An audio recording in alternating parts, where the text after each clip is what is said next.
হুজুর সাল্লাল্লাহু আলাইহি ওয়াসাল্লামের জীবনী বিশাল। আল্লাহ পাক রব্বুল আলামিন যেমন মহান, আমাদের প্রিয় নবী মুহাম্মদ সাল্লাল্লাহু আলাইহি ওয়াসাল্লামের তার জীবন চরিত্র, তার জীবনীও মহান।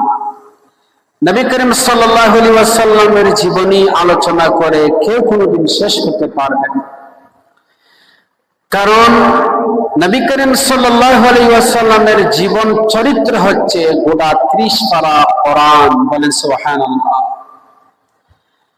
নবী করিম সাল্লাল্লাহু আলাইহি ওয়াসাল্লামের ইন্তেকাল হওয়ার পরে একদল সাহাবায়ে কেরাম মা আয়েশা সিদ্দিকা রাদিয়াল্লাহু তাআলা আনহার কাছে তারা একদিন আসলেন। এসে মা আয়েশা সিদ্দিকা রাদিয়াল্লাহু তাআলা আনহা পর্দার ভিতরে, সাহাবীরা প্রশ্ন করলেন, আম্মা জান, রাসূল তো আমাদের কাছ থেকে বিদায় নিয়ে গেছে, রাসূল থাকলে আমরা হুজুর থেকে আমরা তার আলোচনা শুনতাম, নসিহত শুনতাম। হুজুর তো আমাদের কাছে নাই, চলে গিয়েছেন, আমাদের কাছ থেকে আমাদেরকে রেখে চলে গিয়েছেন। আমরা এসেছি আপনার কাছ থেকে রাসূলের কিছু চরিত্র মোবারক জানার জন্য। আমরা তো রাসূলের চরিত্র জানি, এরপরে আমাদের মনের সান্ত্বনার জন্য আপনার মুখ থেকে আমরা শুনতে চাই রাসূলের চরিত্রটা কিরকম ছিল। হযরত আয়েশা সিদ্দিকা রাদিয়াল্লাহু তাআলা আনহা সাহাবায়ে কেরামদেরকে বললেন, ও সাহাবীরা, আল্লাহর নবী ইন্তেকাল করেছেন, ইন্তেকালের পরে তোমরা এসেছো আমার কাছে রাসূলুল্লাহর চরিত্র জানার জন্য। হযরত আয়েশা বলেন, ও সাহাবীরা, তোমরা কি কোরআন শরীফ তেলাওয়াত করো না? তোমরা কি কোরআন পড়ো না? সাহাবীরা বললেন, আম্মা জান, আমরা কোরআন শরীফ তেলাওয়াত করি, কোরআন পড়ি, কোরআন অনুযায়ী আমরা আমল করার চেষ্টা করি। হযরত আয়েশা বলেন, ও সাহাবীরা, তোমরা যদি কোরআন শরীফ পড়ো, কোরআন তেলাওয়াত করো, কোরআন অনুযায়ী যদি তোমরা আমল করে থাকো, তাহলে তোমরা আমার কাছে আল্লাহর নবীর চরিত্র জানার জন্য কেন এসেছো? আল্লাহর নবীর চরিত্র আমি সংক্ষেপে তোমাদেরকে বলে দিব। কানা খুলুকুহুল কুরআন। আল্লাহর নবীর চরিত্র মোবারক ছিল, তার জীবনী ছিল গোটা 30 পারা কোরআনুল কারীম। বলেন সুবহানাল্লাহ।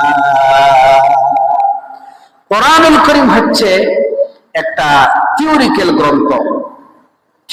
গ্রন্থ, আর নবী করিম সাল্লাল্লাহু আলাইহি ওয়াসাল্লামের নবুয়তের 23 বছর হচ্ছে প্র্যাকটিক্যাল কোরআন।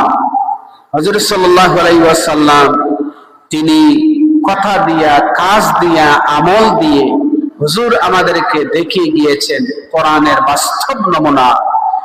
ভাইরা আমার, কোরআন হচ্ছে এমন একটা কিতাব, যে কোরআন কাগজে লেখা, কলম দিয়া লেখা একখানা কোরআন, যে কোরআন কথা বলতে পারে না, হাঁটতেও পারে না।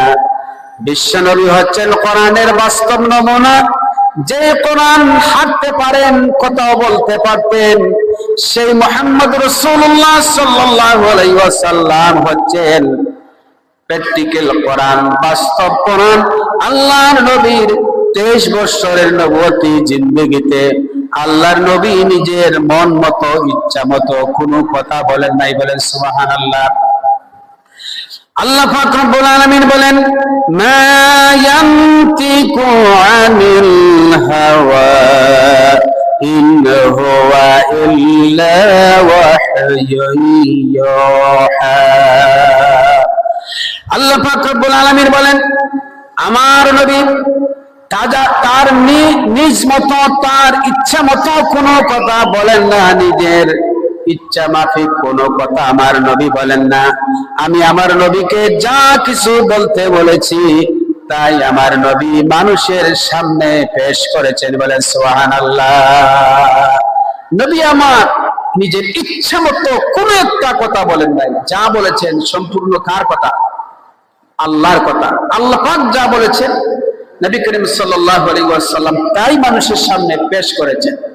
শুধু পেশ করেন নাই, নবী করিম সাল্লাল্লাহু আলাইহি ওয়াসাল্লাম তিনি প্র্যাকটিক্যালে দেখিয়ে গিয়েছেন।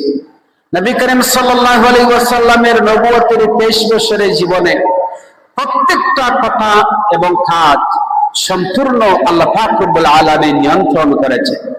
আমরা কিভাবে খাবো, আজকে খাওয়ার আদব আমাদের মাঝে নাই, আছে নিজেরা বলেন?